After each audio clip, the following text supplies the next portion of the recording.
Press మీట్కి వచ్చిన media మిత్రులకి, మా బీసీవై పార్టీ కార్యకర్తలకి, అశోక్ సార్ టీంకి నమస్కారాలు తెలియజేసుకుంటూ ఈరోజు ఈ మీడియా సమావేశాన్ని నిర్వహించడానికి గల కారణం, రాబోయే ఎమ్మెల్సీ ఎన్నికల్లో అశోక్ సార్ చేస్తున్న స్ట్రగుల్ని చూసి విద్యార్థుల కోసం, టీచర్ల కోసం అశోక్ సార్ చేస్తున్న పోరాటాన్ని మేము ఒక 5-6 ఇయర్స్ నుంచి అబ్జర్వ్ చేస్తూ ఈరోజు మా బీసీ యువజన పార్టీ అండ్ బీసీ భారత చైతన్య యువజన పార్టీ అశోక్ సార్కి సంపూర్ణ మద్దతు తెలిపడానికి ఈ ప్రెస్ మీట్, విలేకరుల ప్రెస్ మీట్ పెట్టడం జరిగింది. ముఖ్యంగా అశోక్ సార్కి మేము మద్దతు తెలపడానికి గల కారణం ఏంటంటే, అశోక్ సార్ జీవో నెంబర్ 46 మీద కానీ, జీవో నెంబర్ 317 మీద కానీ చేస్తున్న పోరాటం చాలా హర్షించదగ్గ విషయం. విద్యార్థుల గురించి కానీ, టీచర్ల గురించి కానీ చాలా పోరాటం ఆయన చేస్తున్న పోరాటాన్ని ఖచ్చితంగా అభినందించాల్సిన అవసరం ఎంతైనా ఉంది.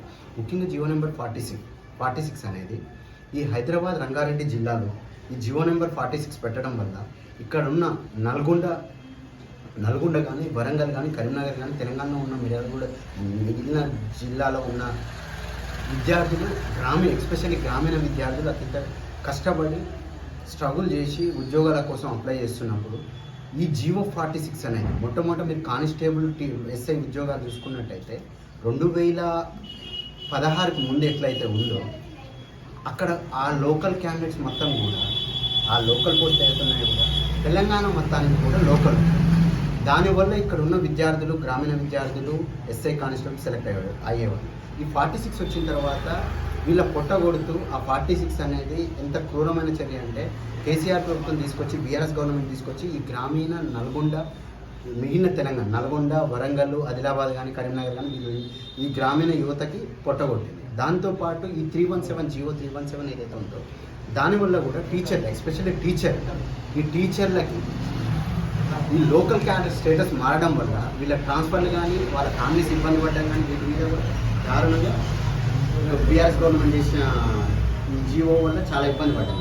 అదేవిధంగా ఈ కాంగ్రెస్ ప్రభుత్వం అనేది వచ్చిన తర్వాత ఏమైనా మార్పు ఉంటుందని చెప్పేసి ప్రజలు బీఆర్ఎస్ మీద వ్యతిరేకత ఓటు వేస్తారు. వీళ్ళ అధికారానికి వచ్చిన తర్వాత వీళ్ళది కూడా అదే స్టైల్లో ఉన్నది. వీళ్ళ పెద్ద మార్పు అయితే ఏం లేదు.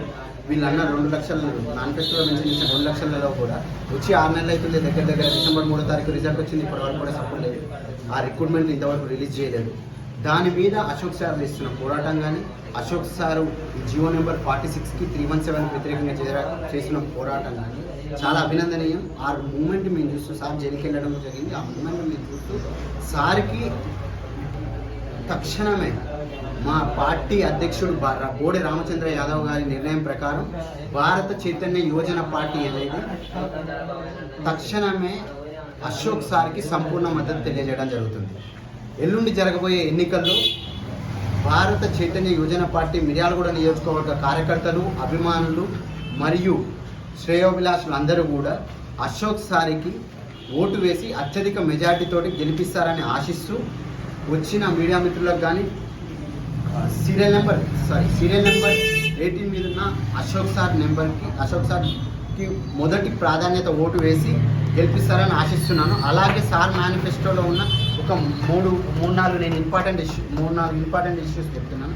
ఒకటి మీకు ఆల్రెడీ 2 చెప్పాను, జీవో నెంబర్ 46 కానీ, జీవో నెంబర్ 317 కానీ వాటిని అబాలిష్ చేయడము. దాంతోపాటు 2 లక్షల క్యాలెండర్ని తక్షణమే ప్రకటించేలా చర్య తీసుకోవడానికి అశోక్ సార్ అసెంబ్లీలో గళమెత్తారని నేను మనస్ఫూర్తిగా ఆశిస్తున్నాను. ఇందులో ముఖ్యంగా ఈ గ్రూప్ 3, గ్రూప్ 4 పోస్టులనే మనం ఇచ్చిన చాలా తక్కువ రిక్రూట్మెంట్ ఉంది. దాంతోపాటు ఇక్కడ కానిస్టేబుల్ ఇష్యూలో మన ఈ జియో నెంబర్ 46 వల్ల చాలా ఇష్యూ అయింది. దాంతోపాటు బ్యాక్లాగ్ పోస్టులు అనేది దగ్గర 2500 పోస్టులు ఉన్నాయి.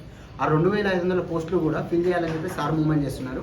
దీని మీద కూడా సార్ రేపు అసెంబ్లీలో అడుగు పెడతారని ఆశిస్తూ, అడుగు పెట్టిన తర్వాత దీని మీద కూడా సార్ స్ట్రగుల్ చేస్తారని మనస్ఫూర్తిగా ఆశిస్తూ, మళ్ళొకసారి మా మిర్యాలగూడ నియోజకవర్గ ప్రజలకి మరియు భారత చైతన్య యువజన పార్టీ కార్యకర్తలకి, శ్రేయోభిలాషులకి, అభిమానులకి బ్యాలెట్లో ఉన్న 18వ నెంబర్ గుర్తుపై మొదటి ప్రాధాన్యత ఓటు వేసి అశోక్ సార్ని గెలిపిస్తారని మనస్ఫూర్తిగా ఆశిస్తూ సెలవు.